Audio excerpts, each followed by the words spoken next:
Hello fellow mutants, welcome back to another video, and in this video we're going to talk about how Master Splinter isn't as wise as fan thinks.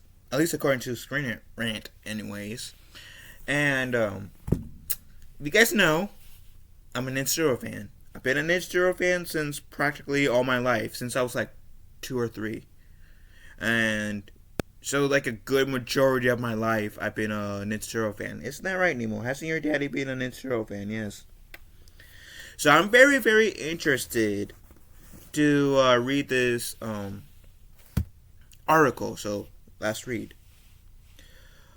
Crap. Okay, there we go. While it is widely believed that the Teenage Mutant Ninja Turtle Splinter is wise and thoughtful leader who is essentially infallible, as every one of his actions and teachings has a deeper meaning and are usually the right thing to do or say in any given circumstance or situation, as I say. That actually couldn't be further from the truth, and Casey Jones proves it.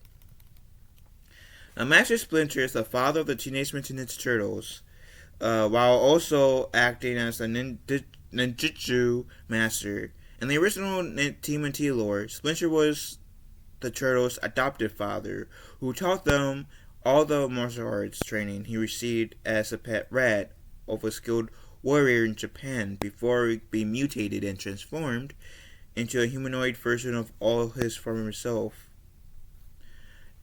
In an ongoing IDW publishing continuity, however, Splinter is the reincarnation of Hamato Yoshi, whose soul was reborn within the body of a rat, just as Yoshi's sons were reborn within the bodies of the 4 turtles.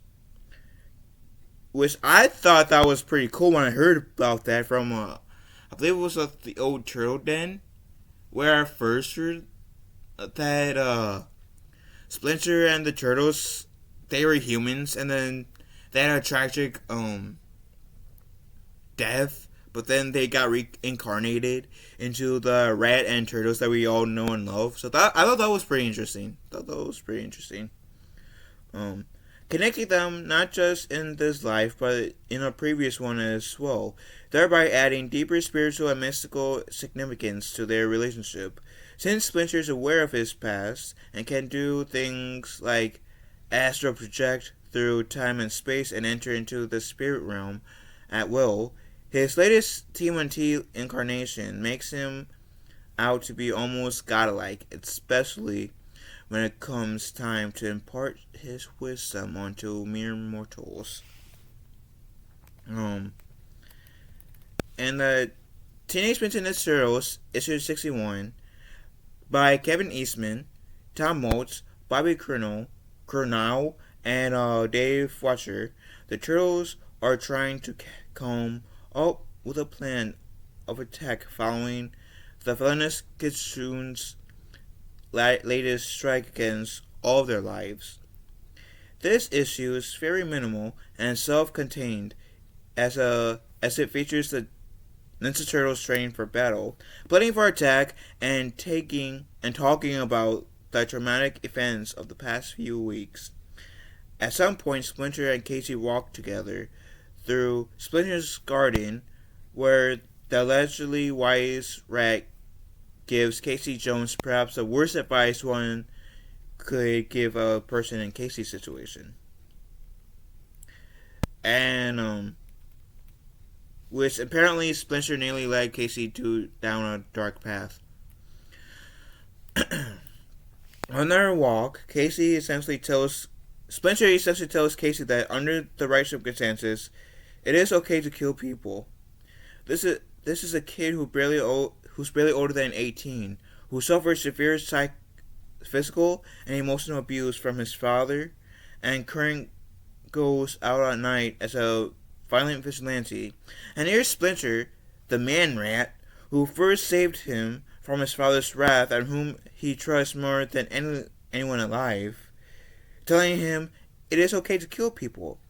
At this point in his life, Kaylee had barely had time to recover from his father's abuse, and right now he is just a masking his pain literally as Casey Jones is beating up criminals while wearing a hockey mask.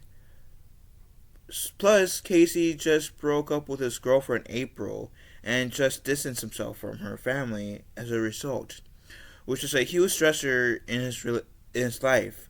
Arguably, the only positive constant in Casey's life is at the moment Splinter, and this father he never had just told him it was okay to kill. The scene is really inductive of Splinter's current position of the TMNT lore, and highlights that fact that he isn't the mystical entity of godness and wisdom, but in essence he's just a man. Telling someone like Casey that killing is okay is not a smart thing to do, as Casey could interpret that as permission to elevate the brutality of his vigilante justice and wind up really hurting or even killing someone who may not deserve it. This TMNT issue shows that despite the fans may think Splinter is infallible, and his advice to Casey proves Splinter isn't as wise as everyone originally thought. There's no more. And I think that all leaders has that moment where they may give off bad advice. I always knew Splinter was really wise, but always figured there may be moments as he is the leader where he isn't exactly him. He might make some misjudgment calls, and who knows, maybe this was one of them. I haven't been keeping up with this version of the Ninja Turtles. I would like to read this version of the Ninja Turtles so I can get more use, can get to know these versions. Especially seeing now this article is making me want to see Casey's journey towards the dark side. So yeah, I'm interested. I'm very interested. My theory is that maybe and this is someone who hasn't read it. Maybe Splinter will realize that, hey, I gave Casey some bad advice in this moment, and comes in, saves Casey, saying, what I said earlier about there's a time and place to kill people may be true, but that's only in the gravest of circumstance. And maybe Casey tries to go to his father, and Casey said, maybe Splinter will say, yes, your father was a dick for abusing you, but be better than him. Show him mercy. Show him that even though he put you through hell, that you won't put him through hell. And it could easily be like the so Splinter's quote unquote mistake could be like a new way of Splinter advising Casey. And like I said, I always knew that Splinter was a wise rat, but even leaders can make mistakes or make judgment calls that aren't the best. And maybe it sounds like this could have easily been one of those cases where, yeah, those judgment calls were not the best. But who knows? What do you guys think? Let me know in the comment section down below. Love you guys. Have a wonderful day. Be kind to one another. I will talk to you fellow mentions later. Later, taters.